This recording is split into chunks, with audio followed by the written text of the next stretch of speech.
Good afternoon. Hello. We're here to talk about medicals today. Not everyone's favorite topic. I know that. So I made a lot of changes to the presentation to talk about things that have been coming up recently. So I hope to make this as useful as possible today. All right, this presentation is not legal advice. I am not your attorney. You have not retained me.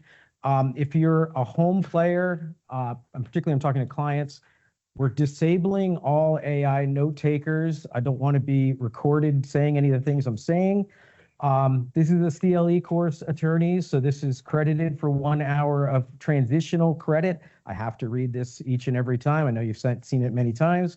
I see the sign-in sheet is being passed around. Please sign in.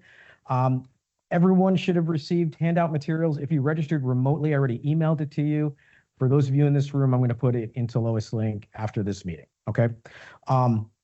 Please participate. After the presentation, you have to sign out, and please rate and tip your presenter. All right, so today, my agenda is to talk about litigation challenges surrounding medicals. In the handout materials for today, I went back over the last 2 years or so, and I looked at every single appellate decision on anything to do with medicals, anything to do with undue influence, anything to do with preclusion, anything to do with IMEs, and I summarized it all for you. Now, interestingly, there's only been a scant number, maybe 8 or 9 important decisions in the last couple of years. This has been a relatively stable area of the law, but the board is now going to destabilize it. If you read the Monday message from last week, or if you're a client, my Tuesday tip, you know that the board is going to change our whole deposition process and not for the better. So I'm going to talk about that today.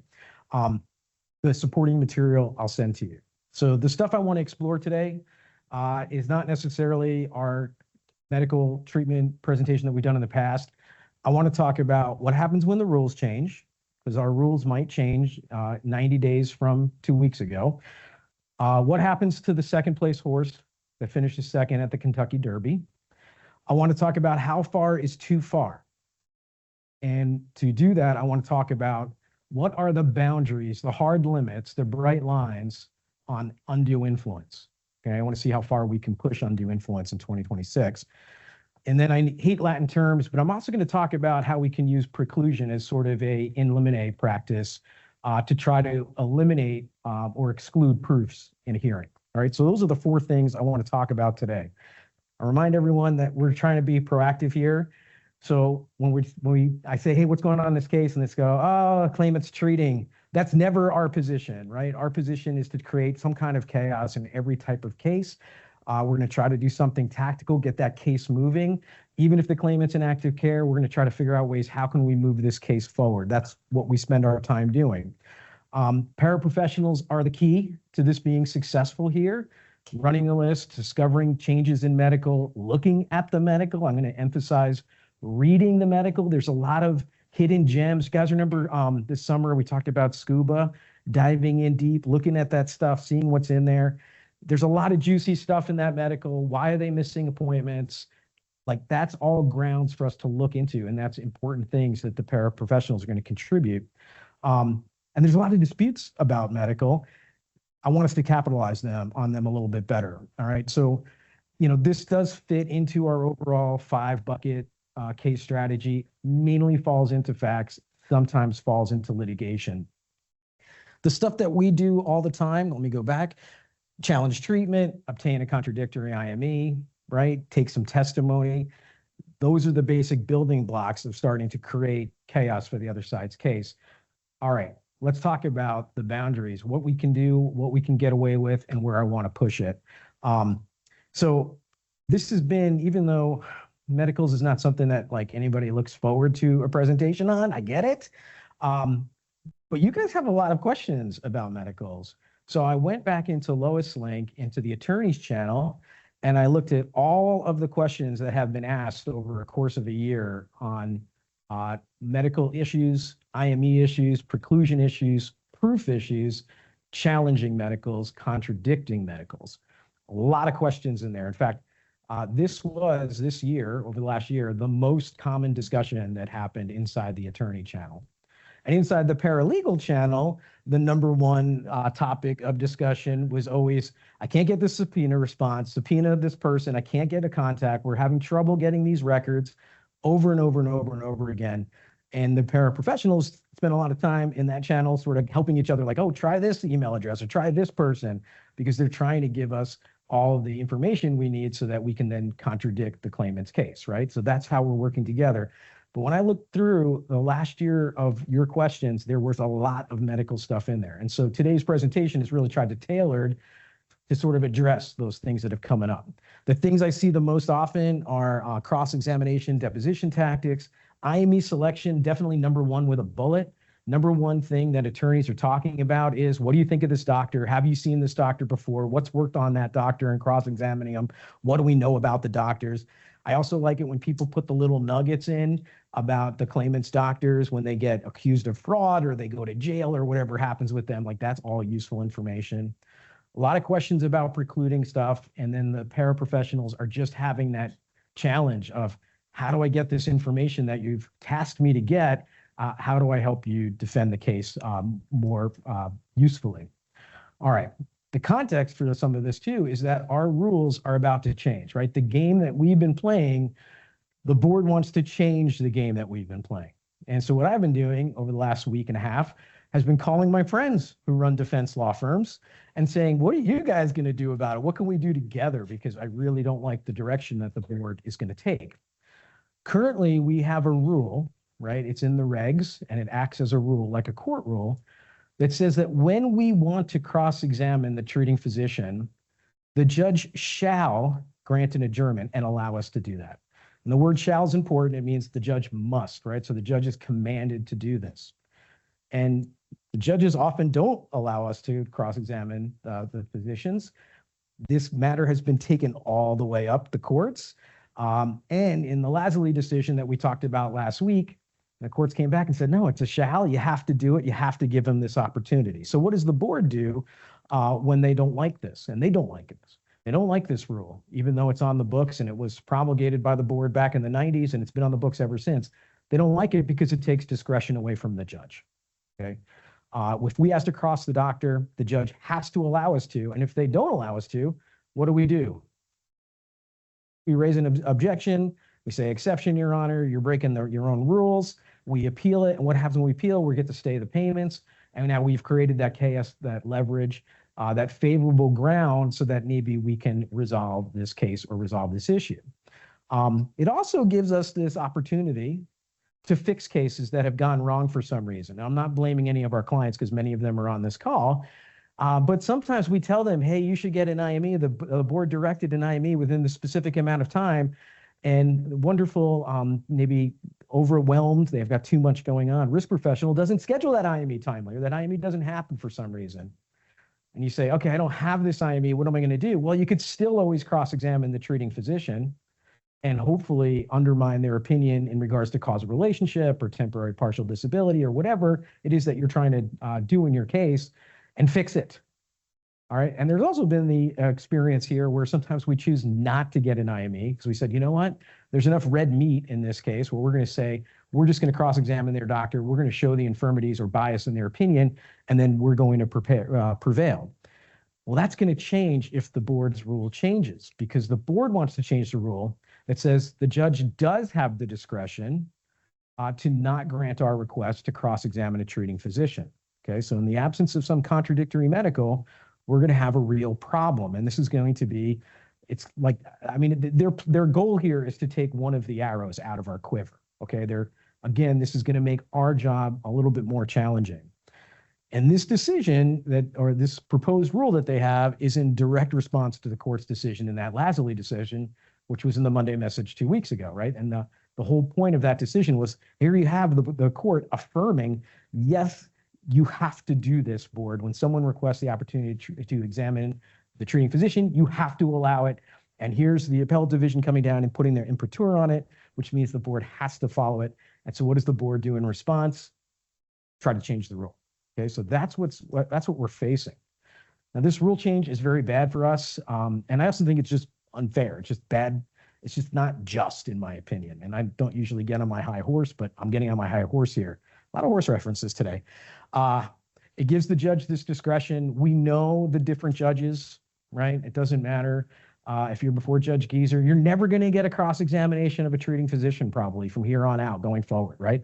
They're just not going to allow it. It's just more work, more effort, more jeopardy in the case. It's going to be a real challenge for us. It also diminishes our opportunity to challenge biased doctors or incomplete doctor's notes. See, those doctor's notes just say can't do anything, they're total. And you'd think, well, they don't know anything about the person's job duties, particularly in the causal relationship context. They don't know anything about the person's job duties, what they were doing. They don't know anything about the mechanism of injury, and they just say, total and all causally related. This is going to be, I think, a big problem for us. It's also going to change our tactical judgment in cases. Oftentimes when we've decided to forego getting an IME, right? And this came up, I think, last presentation or 2 presentations ago, and I said, some people say, sometimes I don't like to get IMEs. I think I don't need it. There's jeopardy, of course, attached. When you get an IME, you could get an unfavorable IME opinion that could hurt your case. So maybe that would be a reason we would select not to do it. But that judgment has always been with us. We could say, I'm going to get an IME because I know I can still cross-examine their treating physician. And you have this opportunity to say, hey, do you know about the mechanism of injury? Do you know about their priors? Do you know about superseding injuries? And then you can always go after the doctor's bias or credibility by saying, hey, you're just parroting this person's subjective complaints over and over again. This is not based on anything objective. This is not even a medical determination. You're just repeating whatever they tell you, or confront them, of course, with covert evidence. So that's going to change that tactical decision. Now, this rule is not yet in effect. They have not taken away our ability to cross-examine the treating physician. So we should currently still be doing that. Okay, we should currently still be demanding, particularly where you don't have an IME, particularly where you're behind the 8 ball, particularly where you think the causal relationship is a weakness in their case because their doctor's opinion is biased or incomplete or for whatever reason, you should be still saying, I want to take them. And the judge is still under the rule that says they shall grant you that opportunity. So please continue to do it, okay? This rule has not taken effect yet, but it can after the comment period ends, because the way this works is the board proposes a rule. Remember, they're just an administrative agency, right? So they're going to propose a rule. It gets published in the state register. There's a comment period that's going to be open for 90 days, for 60 days. And then after the close of the comment period, the board's supposed to read all the comments and then decide based on those comments if they are going to adopt the rule that they've promulgated or not, okay? Now, I told you earlier that I've been calling some of my friends, and I just got off the phone with Melissa Day. Melissa Day is a great attorney. She's a former special funds attorney. She's the attorney, by the way, back in 2007 who got the Burns decision, which is very useful for us in Section 29 context. And she's the attorney that was representing Wegmans in the Lazuli case. And that's the case that upheld the rule that says the judge shall grant us the opportunity to cross-examine any treating physician. Okay, so I called her up and I said, look at this. This is a disaster. What are we going to do? And she's like, yeah, this is bad. She goes, here's the board doing what they're doing. They're making this unfair. I said, well, what can we do next? And she said, well, I'm planning, and I think you should encourage everybody you're working with to go into that comment period and leave a comment. Okay. And she's got 19 attorneys. We've got 49 attorneys, plus we've got 49 plus paraprofessionals. So what I think we could do is we could mobilize ourselves. Comment trolls, it's time to enter the chat now. I'd like you to go and leave a comment, okay? There is an email that we can use, and I'm going to share this with everybody afterwards and just say, hey, I'm an attorney, I'm a paraprofessional, I represent employers, I represent carriers. This rule change is unfair and will reduce the due process rights of the employer, right? Because I can't cross-examine their treating physician. Can you imagine the nonsense the treating physician is going to put in their reports now? And now they're going to get the benefit of the Section 21 presumption, plus the rule that says I can't even question them about the silly-hearted things that they're writing in their reports. It's going to cost us money because we're going to have to get more IMEs because we're not going to have this tactic that we currently have, which is like, well, their opinion's so ridiculous, I'm not even going to get an IME. I'm going to attack them on causal relationship or their gaps in knowledge or information, right? So the one thing we can do, unless someone here's like a cousin of the governor of New York or something like that. Do we have anybody here whose brother-in-law is a state senator or something like that, nothing. Okay, I'm looking around the room, nothing. Maybe the people online, maybe somebody is. But the thing that we can do is we can email this and flood them with comments. And it's a great thing. I've got kids that are 16, 14, and 12. They have email addresses. I'm gonna be like, you guys are each sending an email, okay? So let's do that so at least our voice is at least heard. I think if they get overwhelming negative response, maybe there's a chance that would prevent them from implementing this rule. Okay, so the rule is not yet implemented yet. Okay, the comment period closes March 20th, so get those comments in before then. And then 30 days after that, it will be adopted. Okay, so we're talking about something that's going to happen in April. If it does get adopted and becomes a rule, guess what we're going to do? We're going to have to change our best practices around that. Clients, you're going to get an email alert from me or a Tuesday tip that's going to say, okay, here's how we're doing this now. But I expect that this is going to increase our costs, and it's going to obviously reduce our access to the opportunity to cross-examine the claimants, and it's going to take the idea of not getting an IME off the table in a lot of cases that right now that would be one of a smart tactical response. Okay, so this is one that's going to unfold over the next couple of months. We might have a chance to affect the outcome, so I invite everyone to send an email. All right, let's move on to topic number 2. I said at the beginning, that's what there's going to be a lot of horse references today, right? It turns out that second place at the Kentucky Derby doesn't get to retire out to pasture, okay? And that's the truth of us as professionals as well, right? We get tired, we get stale, but that also happens to IME doctors, okay? This is a rotating cast of characters. They start off, they're strong, they're healthy, they're excited, and over time, they just get beat up and beat up and beat up. I mean, can you imagine what the life of a testifying IME physician is like, particularly if you've had a long and illustrative career, maybe not so illustrative, but a lot of them seem to do this as their step towards retirement, and they get beat up and beat up, and we know they all go stale over time, okay? That's the truth. The second biggest topic the biggest topic actually in our Teams chat is always, what do we know about this IME doctor? How do I get a better IME doctor? How much do our clients appreciate us when they get an IME report and it's not good? They blame us, right? It's like my fault just because I was standing next to this poor person who came up with this silly-hearted statement or opinion that they had, okay? So this is a big deal, the IME selection. And then I'm going to talk about how we control that, or how do we direct that, and how can we do a little better maybe. So the most common discussions we're having is, which one? What are they going to say? What do I do when this is not a useful decision or opinion, right? It's not favorable to me. And how do we know when the doctor's starting to get stale or starting to turn on us or starting to get paternalistic, let's say, in regards to their findings? So they start relating everything. And also the other side of that, the ones who are just become incredible because they never give a straight opinion. Like, what are we going to do about that? Remember, these IMEs are not impartial, right? They're allegedly independent, but we're paying them. Okay, we're selecting them. I can't tell them what to say. That would be undue influence, which we'll talk about in a second, and the boundaries of undue influence. But I can certainly get them going in the right direction. Like, that's good. I need to give them the information. We've talked a lot about getting records reviews too, in particularly outlier cases, cases involving like a toxic exposure or, cardiac cases versus going straight in for your IME. Like, we've talked about that. But I think that defense counsel should be vetting, should be recommending, in consort, of course, with our clients, who the IME doctor should be. And I think this is like one of the most important things we're going to do for clients in terms of serving them well and getting a good outcome for them. And I absolutely believe strongly that we should write the cover letter. I don't care if it comes from us. If clients say, you write the cover letter, we'll put it on our letterhead and send it to them. That's fine. We have a couple of clients who are like, we don't want you to write cover letters, so we don't spend the money. That's the most silly-hearted idea I can possibly imagine them doing. It's like not a good plan. But these are the things that we should be recommending every single time. this is the opportunity we have to create the medical that we want in the case, right? We get to pick the expert, we get to pick the questions. This is our opportunity.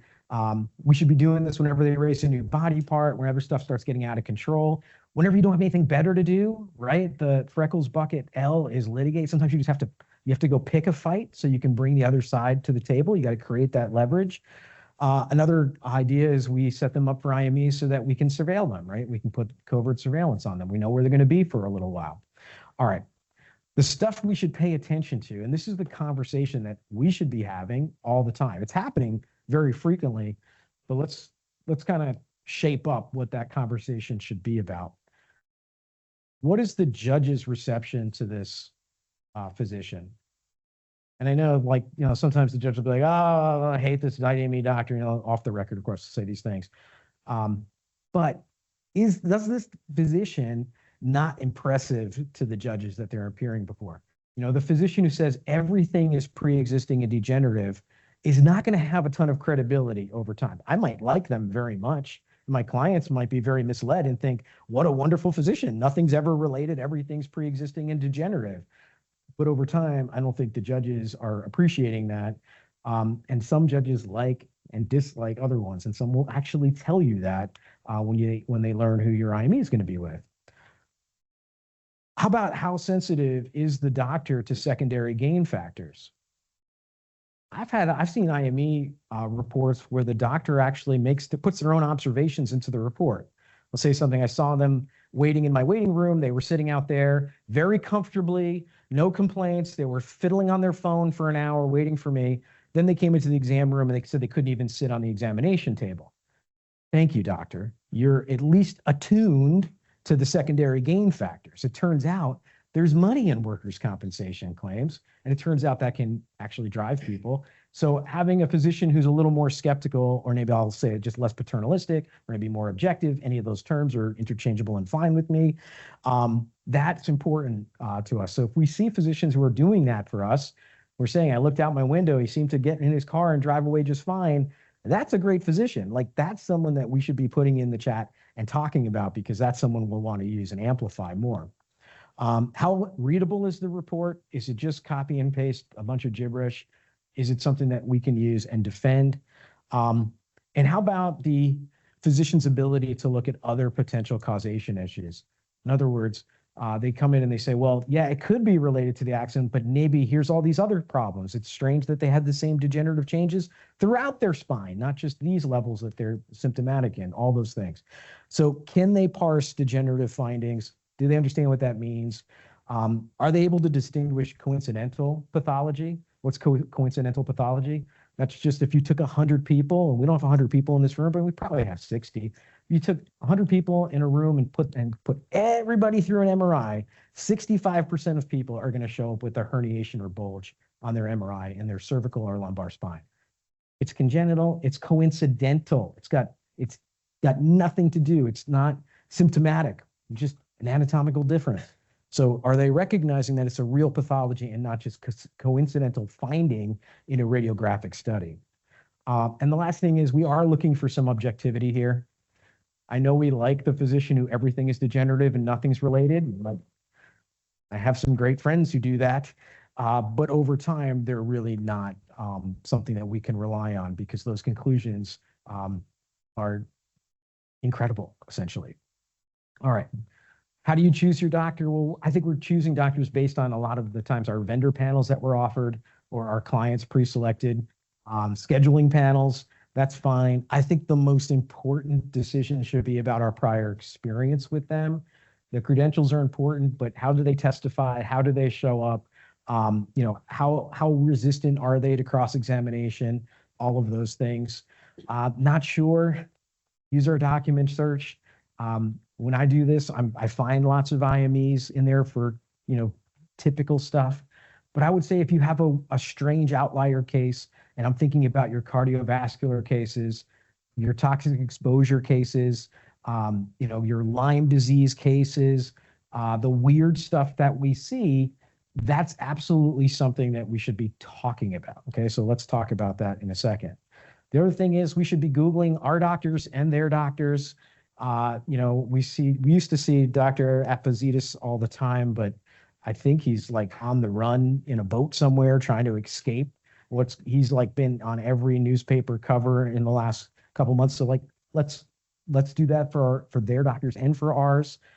There's some of the things that we're looking at, like the basic facts. I took a dep about a year ago with Dr. Skolnick, and the thing that was weird was the other doctor, the referring doctor. I noticed that their addresses were pretty close. So I just asked them in the beginning, like, do you have any financial relationship with this other doctor? No, I don't. And we go in further in the depth and say, well, your office is pretty close to theirs. Oh yeah, they're my landlord. And yeah, she refers me patients. And I'm like, okay, well, here we go. Now we're off to the races. So it's like little basic things like that. It's not like, doesn't take a legal eagle to do these things. Our best practice here is to know who's on our clients' panels. We should be providing a lot of feedback to our clients, and I'll help with that, as to who to not use, okay? If we like a doctor in a specific area, but they don't use them because their scheduler doesn't work with that physician, guess what? It's pretty easy to call a different scheduler and get that physician that you actually want. I do recommend using the doc search, but I don't think it's the most efficient thing to do. Our Teams channel is pretty efficient. I would put stuff in there, and I would also exhort everyone, particularly our more seasoned practitioners, when you see those questions in there, please respond to them. Like if you have any good or bad, because it does help the attorney that's searching for a doctor to help find the right doctor. Bring your IME doctor questions or IME selection, or should I even get an IME, to office hours. Like this week, we have 9 office hours this week. That's time that we're not billing to clients. Come ask, say, do you have any experience with this physician? What do you think about them? How have they testified for you? Between the partners that are holding office hours, like you're going to have someone who has had them on the stand before and can give you some advice and point you in the right direction. Now, my next part is when you come to office hours and we ask about IME selection, please know your basic classic factors about the case, right? Like what body part? Because I'm not going to tell you the same doctor for a back as I am for a toe, probably. I'm also going to want to know, like, how invasive was the treatment? Like, what are we talking about here? Are we talking about I broke my pinky toe case where we don't care? It's going to be 20 of the toe. It's going to be 6 weeks. Goodbye. Who cares? We don't need to have the best IME physician on some of the easier scheduled sites. So I'm going to ask you, and how invasive was the treatment? Is this an operated thing, or did they get one epidural injection and they claim they're totally disabled? So we're getting some sort of sense of the severity, right? Not just the frequency. Who's the judge you're going to be in for? Where does the claimant live? We know you go upstate, right, which is everywhere outside of New York City. The doctors are few and far in between. Getting a psychologist, a psych, those are not easy up there. And then we should also be talking in office hours about whether an IME is even needed, okay? Now, I think with this rule change coming up, which again, I do think it's going to end up being implemented, the decision should be weighed more heavily towards get the IME protectively, so at least you have contradictory medical. Don't rely on the cross-examination opportunity alone. All right, which brings me now to point number 3, cover letters and the boundaries of what is acceptable under the undue influence law. Now, I'm going to go quickly through the undue influence law, and then I'm going to talk about all the cases. And I've read now every case, every published case on undue influence, and there's some wild things out there. Unfortunately, I'm going to tell you this, most of the decisions involving undue influence are board panel decisions, which have little to no precedential value and really don't give us great direction. So let's go through this part, because selecting the IME doctor, that's great. That's probably 30% of the battle. I think most of the battle is going to be writing a great IME cover letter, giving them what they need, and then how are they going to perform under cross-examination? Like those are the important parts. So our cover letter with our independent medical evaluator is the most frequent contact we have with a medical provider, direct contact, right?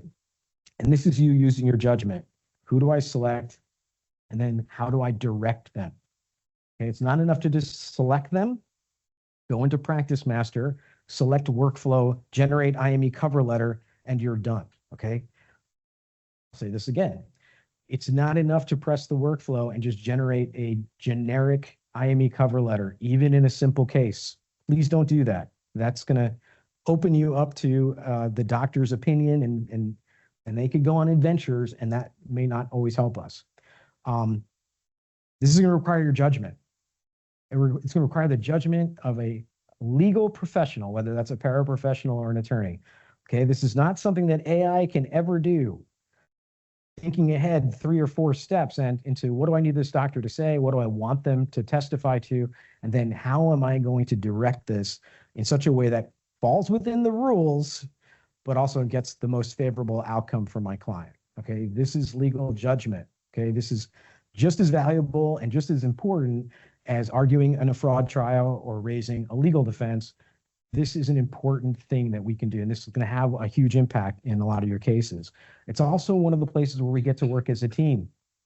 Okay, attorney, paralegal working together, and also with our client, the risk professional, to get them on board. So the cover letter and how we contact them, it's going to be impacted by 4 things. First, what the statute allows us to do. 2, what the rules allow. 3, what the board guidance permits. And then 4, what the case law says and how it defines undue influence, okay? And I guess I shouldn't have to say this, but I will say this, plus bounded by the rules of ethics, okay? Because we don't have any, go out for a sandwich with the IME doctor and tell them what to write in the report. That kind of stuff happens in New Jersey and is allowed. It cannot happen in New York, okay? So this is all also bounded by our rules of ethics.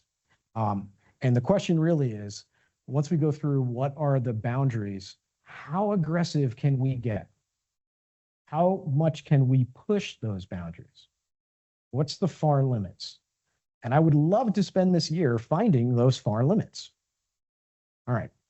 So the first source of guidance is Section 13A, which says we're not allowed to interfere with the claimant's selection of physician, right? They get to choose their own doctors. And we're not allowed to do anything to dissuade them or persuade them or convince them or, try to influence the doctor's medical opinions. All right, there you go. The second thing that's going to come into play here is Section 137, which says when we go out and communicate with our own physician, the one that we're hiring as an expert, we have certain rules we have to follow. Essentially, everything we provide to that physician is going to be disclosed, and also that physician has to provide everyone their report at the same time, same way, same place, same day, everything. Okay. Coming from a New Jersey workers' comp background, it's the opposite. They perform a physical examination of my petitioner. We call them petitioners there. The doctor then calls me up and says, Greg, what do you want in the report? And I tell them what I want in the report, and then they put it in the report. That's it. Okay, it's very, very different than in New York, where we have absolutely no contact or control over what the physician's going to put in their report. Okay, that's Section 137, so we can't violate that either. The board has a rule too, which defines communication, and you don't need to read this rule. You just need to know that it essentially says any communication needs to be non-ex parte if it's about any substantive issue in the case at all. Okay, anything more than literally, when's the next appointment? What did your report say? Anything more than that would be considered substantive. The board has also issued guidance, and I'm doing this, by the way, in order of strength. So we go from statute to regulation, now to the board's guidance. And the board has a page on their website talking about communication with medical professionals. It's released as a subject number, and it just says, the board requires we have to, quote, avoid even the appearance that we're not acting in good faith. Parties and representatives are required to send a copy of any written communication with a healthcare professional to opposing parties. And any question sent should be carefully crafted so as not to be ambiguous or suggest the response desired.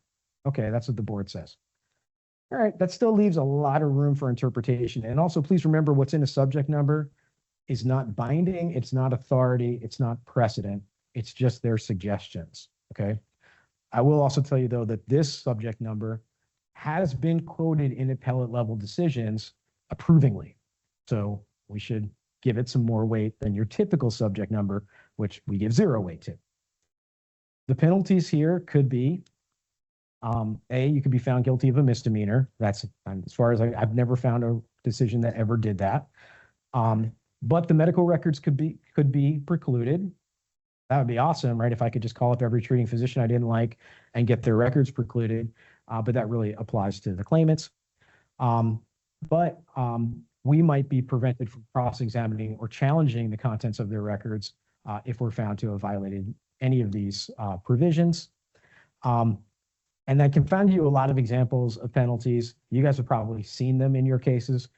Just raise your hand if you've had a undue influence penalty in one of your cases. Both, either. Raised a lot of them, not a lot of them assessed. Okay, good. All right, that's pretty much in consort with what I'm going to tell you today. Okay, all right. So here's an example, and here's where this is an ex parte actual letter, right?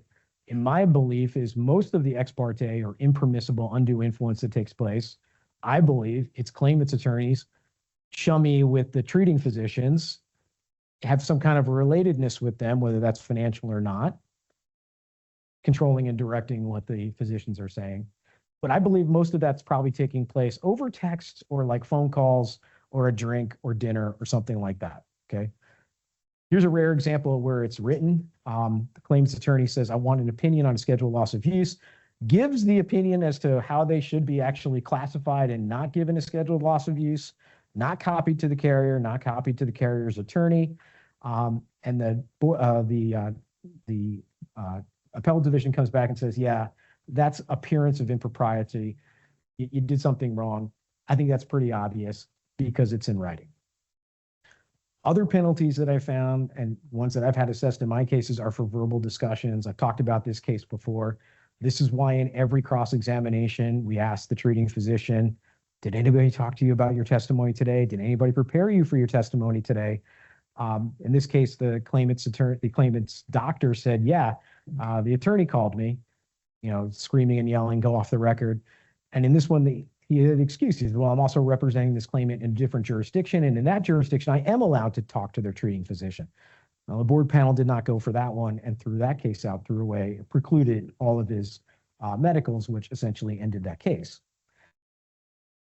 So preclusion, I think, though, is pretty rare. And I've been at this for 25 years, and I'm going to probably keep that Peksinski decision up there for the next 25, okay? And just for a show of hands, it's pretty rare. But if you don't get preclusion, you can also argue that the board should give no weight to the opinion because it was tainted. Okay, so that's something that the judge can do.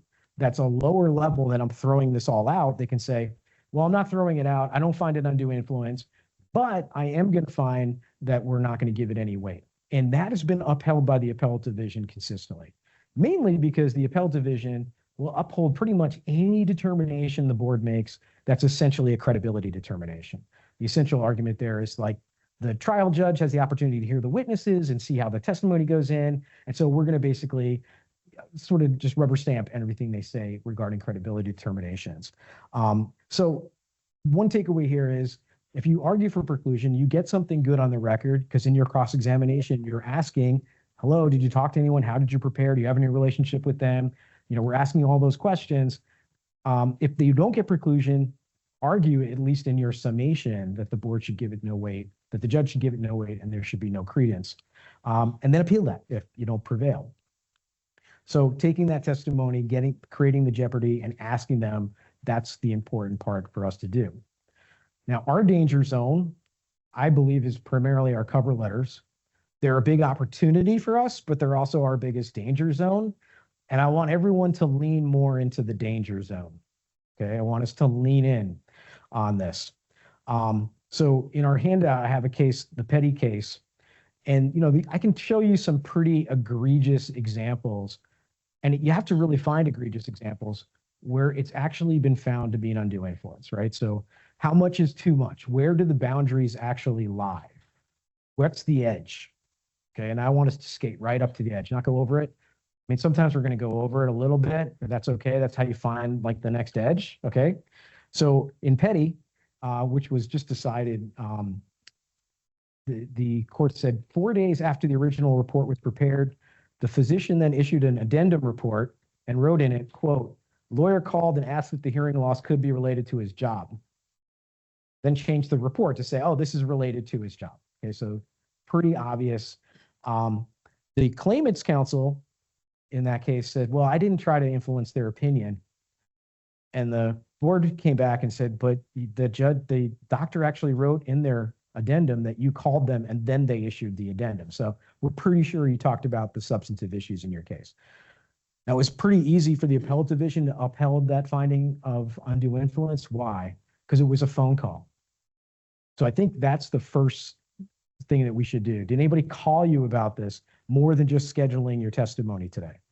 Okay, that right there is going to be the appearance of impropriety, and that's the opportunity there. So yes. Yes, so the phone call was the improper ex parte communication, okay? The fact that the doctor wrote it in the addendum report, that's what handed it off to the defense in that case. Like, that's a guaranteed win, okay? But I don't see a lot of addendum reports coming in. Like, I just had a long call and I was told, here's what I have to change my report to, and I did it. This doctor, this ding dong, did that, right? So set up the attorney for the undue influence, but I think that's pretty rare. So that's why I think we always have to ask those questions in our cross-examinations.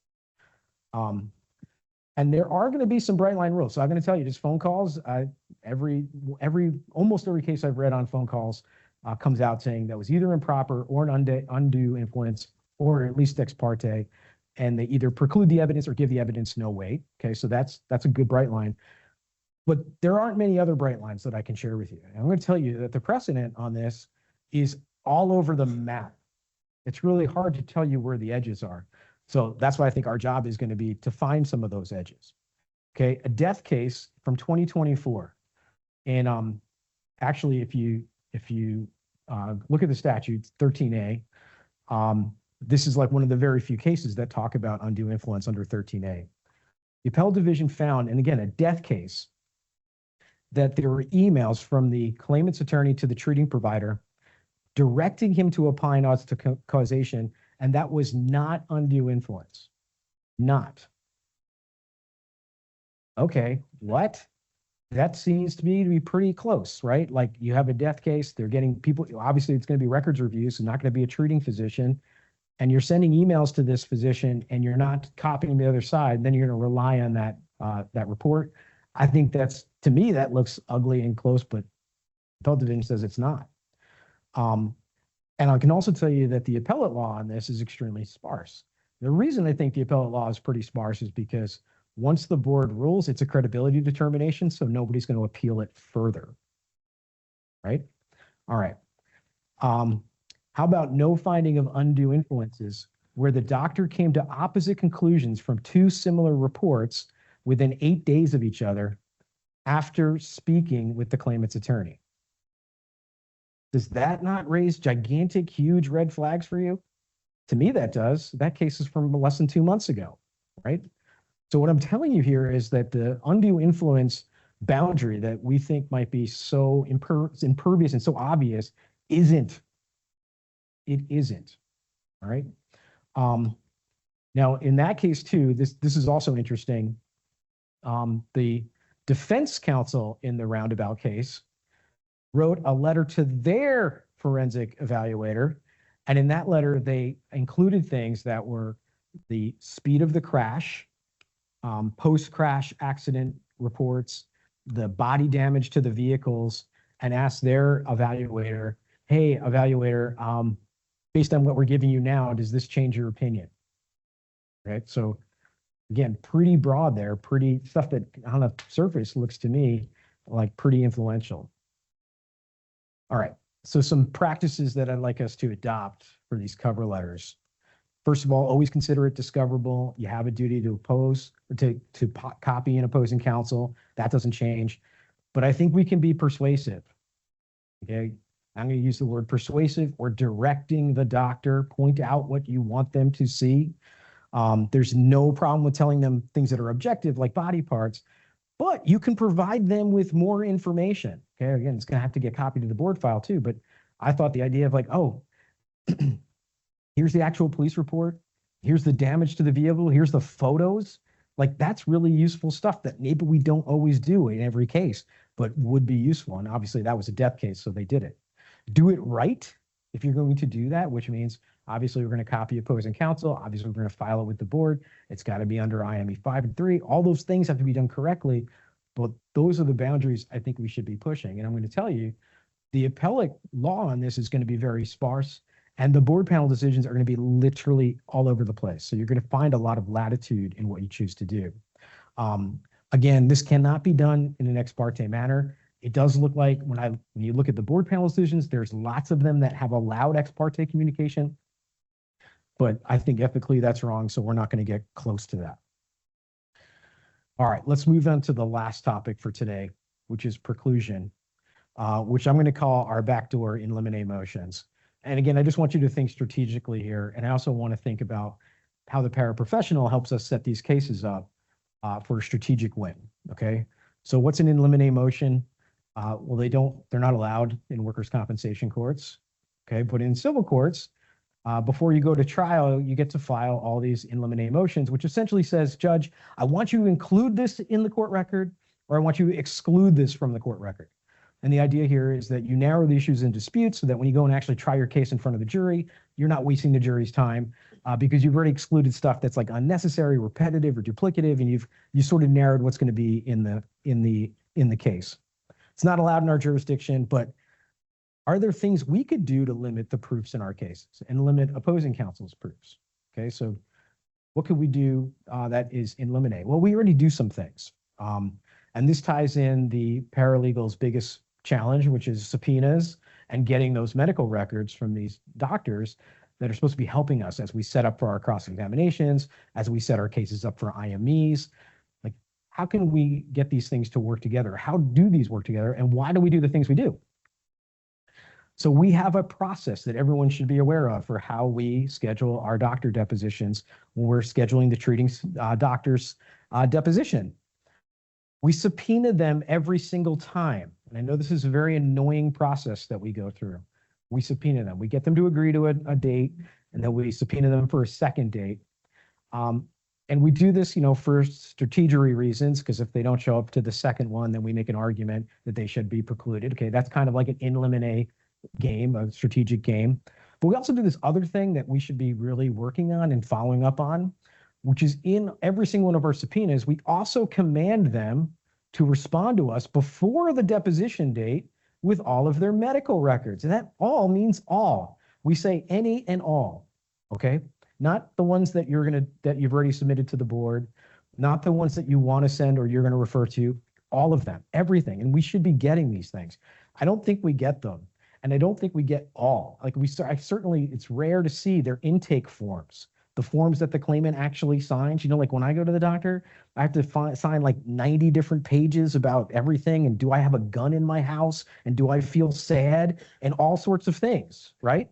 Where is that stuff? Where is that stuff? I've never seen it. So I think that there's a lot of violations here because they're not responding to the subpoenas correctly. And then we walk into these depositions and what we have is what's in the board file. And our poor paraprofessional is striving to get us this stuff. And I know when they are doing this, it's not easy, okay? Because it's the number one thing in the paralegal channel is, I can't get records out of this stone. Does anybody know how to communicate with them, right? It's impossible. So the first thing we need to do in our cross-examinations is say, where's all the records? Where is this stuff? Do you know what a subpoena is? Or who signed this? There's somebody in your office got process served. Where is this stuff? After the deposition, if we haven't been provided with them, I think we need to ask them, well, doctor, you're going to comply with it now. You're going to send me everything in your file. And I mean everything. And we have to continue to go after that because that would be after maybe even all the testimony closed, that's a section 123 reopener reason. Hey, well, look, we got this stuff. It took us 6 months to get these records. And look, there's all sorts of different things in here that they weren't provided to us. And I actually think that even if there's one piece of paper in there that's different, I would move to preclude the whole doctor's testimony. Like, you didn't comply with the subpoena. Now, the case law on this is pretty sparse as well because nobody's doing this. But the case law says that we have to make an affirmative attempt to secure the records under the subpoena. That's what the CPLR says. There's exactly one appellate level decision from 2018 that involves a New York workers' comp case where the defense counsel actually followed up and said, you did not respond to our subpoena fully. And the appellate division came back and were like, yeah, they followed all the rules. You should have given that to them. Okay. So that's your grounds to preclude the doctor, to disallow their testimony, and to limit what goes into the case, right? And maybe you don't win because the judge is going to go, haha, that's cute, but you've just set yourself up for a good appeal issue on that, okay? And there is controlling case law that says they have to comply with these subpoenas very strictly, okay? And we have to try to enforce it. The other question that comes up is, what happens when we get a bad report from our own IME doctor? What do we do? Well, we can use the same rules that they use against us to throw out our IME opinions, to throw out our own IME opinion. You get an unfavorable decision or unfavorable opinion, and there's no time for an addendum, let's say. I mean, I guess the way to fix this usually is let's get an addendum and fix it, right? But there are things we could do, or things that could happen that would force our IME report to be precluded. The first one, is there any violation of the rule or the reg? Any. So was there anybody who treated this claimant within the last 6 months who wasn't served with a copy of this IME report same day, same time, same way? That's a procedural ground for us to argue that it should be precluded, okay? Does anybody think the judges are going to grant that? No. Okay, but at least it's something that we could try to appeal and try to get some traction in our case. And the second way, which is very clear, and it's actually, there's case law on this, what happens when the IME doctor fails to attend the deposition? Well, their opinion should be precluded, and there's case law on that. However, we cannot direct our own IME doctor not to attend a deposition. That's unethical. And there's also case law in which claimants' attorneys were accused of unethical behavior. It was actually Gray and Gray. It's a case that went up all the way to the Court of Appeals, Supreme Court of New York, because the defense said, hey, you're hiding your doctors. You're telling them not to come to depositions. You're acting in a dilatory way, so they should all be precluded. That went all the way up to the Supreme Court because they were commanding, or allegedly commanding them to resist subpoena depositions. So we should not tell our doctors not to appear, but if they don't appear, that's another grounds for preclusion. So the Court of Appeals says we can preclude our own doctor. The case on that is Esposito versus Tudor Perini, and it's a 2018 case as well. All right. That's what I wanted to talk about today in terms of medicals, like things that we can do. First things, after we leave here today, maybe we go home, we pour that first glass of scotch, and we fire up our email client, and we start sending comments off to the Workers' Compensation Board, right, the state register. Just be careful what you put in there because they will all be published. Every comment does get published in the state register. So don't say Greg Lois forces me to do this and I'm drunk. Don't do that, okay? But do it. And I'm going to encourage our clients to do this. I know Melissa's going to talk to her clients, and she's having all of her attorneys and paralegals make comments as well. So this is something that we can do to try to stave off this bad rule that does not help us. Next thing, selecting the IME. This is a big opportunity, and it's a difficult choice. A message into a Teams chat is probably not enough. This is a great use of office hours to get some direction on this or some guidance on who's a good doctor, who's a doctor not to use, right?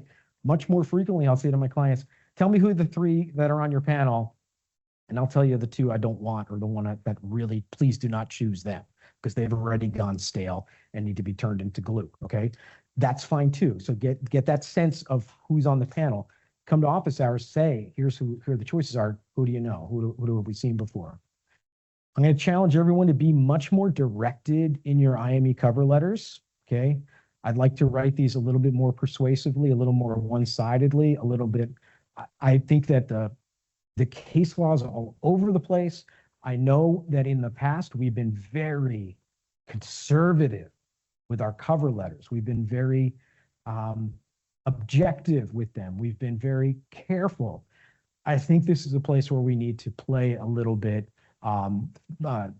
better. I think there's places here where we could be a little more strident, a little more direct, and a little more careful with how we direct the IME physicians, get a better job, get a better result from them by us doing a little bit more of our work. The last thing is ways to create jeopardy. you know, we're doing all this work. Your paraprofessional is killing themselves to get all of these records in, to get these depths scheduled, to do all this stuff. Let's weaponize it. We should flip it around. Okay, if they're showing up to depositions and they haven't provided with their records, I think that's an opportunity for us to move for preclusion or at least create some jeopardy, right? Trying to create some leverage in your case. Okay, so questions from the back. Just a quick question with the subpoenas. You're still saying, like, if we don't get all the doctor's records, you're still saying to go through with the deposition? Yes. Okay. Yeah, I just want to make sure that that was clear. Yeah, I think it's too risky to say, well, you didn't respond. I don't have any paperwork, so I'm not going to do the deposition. I would go forward with it because, again, like, but I think we have to ask the questions of the doctor. Where are the records?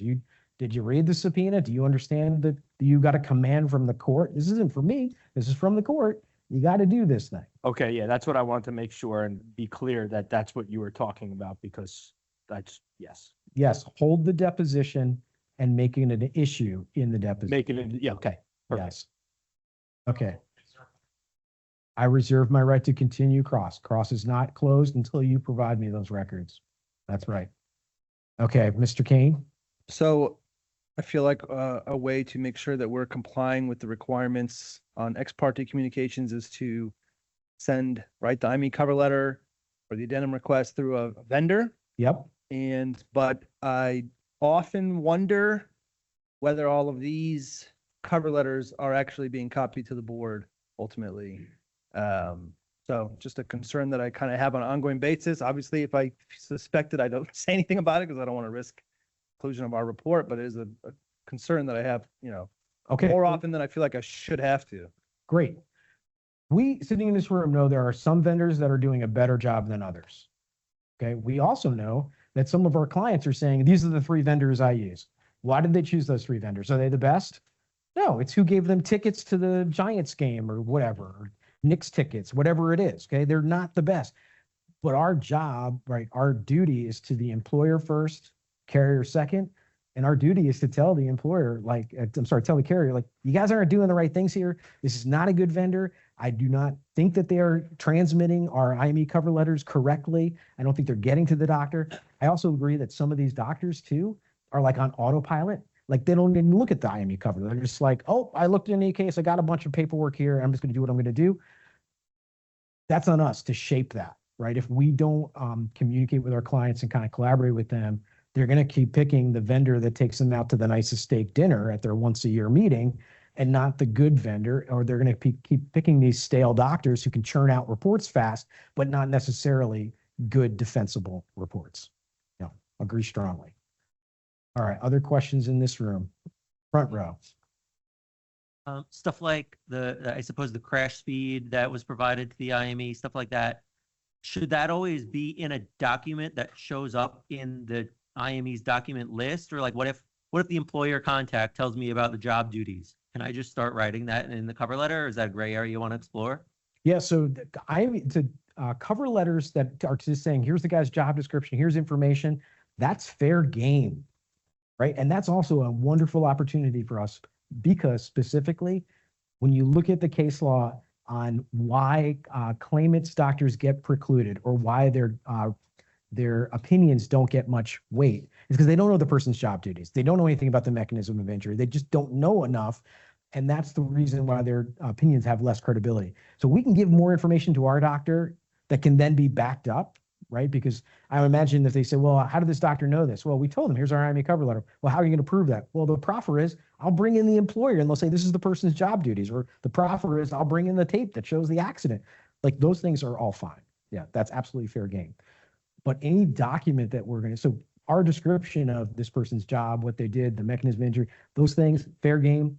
But anything that we're going to ask them to rely on objectively needs to be in the board file and needs to be in the IME cover so that everybody knows this is what we have. So I'm not suggesting we hide any documents or we just provide a summary because we're going to hide the actual document or anything like that. Okay. Any other questions? Yes, this apply. Okay, so does this apply to dates of loss before 2026? Yes. So when they change this board rule, your pending cases, you're going to lose the opportunity to cross-examine that physician. The way this board rule is written, Okay, so I wish I could tell you, oh, it's only for cases with dates of loss after April 2026 when this might become the rule. But no, this one does not have any lack of retroactivity at all. So it's going to be retroactively applied. The rule of court changing. If they've been directed and then the rule changes, are we still gonna be allowed to proceed, or are we gonna get foreclosed? Well, if you already have a judge saying you have the right to do the Yeah. cross-examination, I don't see. And then the that- next day, the decision comes out opposite. And Yeah, I don't know. How intrepid are our adversaries? Are they going to do reconsiderations on that? No. Okay. So I feel like we're going to get away with it as long as we can. And when I say get away with it, I mean, due process will be followed until the board changes the rule and takes it due process away from us. Yes. Do you have any recommendations for getting doctors to comply with depositions and record subpoenas when you don't have a HIPAA? 90% of my subpoena responses are rejected due to no HIPAA, and OC doesn't respond for the HIPAA prior to the death. Yeah, that's an argument we need to make. So this is a big problem of we need to get the HIPAAs early in the case, the C33s and the HIPAAs. We need them both, please. This is something that we should be, I mean, if we're going to think medical testimony is necessary, we should be moving for it. And then when the judge says, all right, I'm going to set this down, say, okay, judge, can you direct them to execute a HIPAA so that I can get these records, right? At the same time that testimony is directed and you're given your summation date, you should be saying, and judge, could you direct them within 5 days to execute the HIPAA and send it to my office? That's the way to address that. Okay. Okay. That's everything. Okay. Keeping up, we have a newsletter. I send Tuesday tips, Christian's podcast, episode 101 coming up in a week. Very exciting. After the presentation, please sign out or be signed out electronically. And don't forget about your evaluation. And you'll get an email or a reminder from me tomorrow about posting comments. All right. Thank you, everybody.